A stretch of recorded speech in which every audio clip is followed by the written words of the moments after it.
Welcome to Luca and Miguel. Enjoy the video.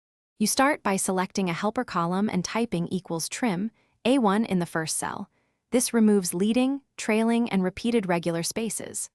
Once done, drag the fill handle to apply the formula to the range. That updates all cells consistently.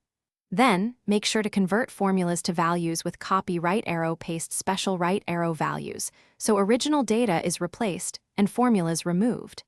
This step prevents accidental changes later, and it's the foundation for handling more stubborn spaces. Once trim alone fails, you deal with non-breaking spaces and odd characters.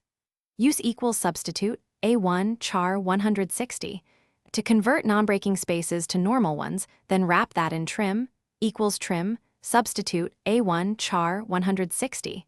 If you have several special characters, nest substitute calls or use clean to strip non-printables. Also consider using find and replace with Alt plus 0160 to target non-breaking spaces. Doing this ensures trim works reliably and keeps your dataset uniform across formulas and exports.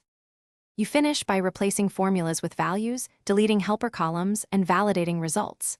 If you still see odd spacing, use LEN to compare lengths and code, mid, cell pos 1, to find hidden characters. That tells you which substitute call you need. For large or recurring jobs, load data into Power Query and apply trim and clean steps, or run a short VBA routine to loop and replace characters. If anything goes wrong, revert to a backup and test on a small sample before mass changes. Thanks for watching and please subscribe. It's the best investment you'll ever make.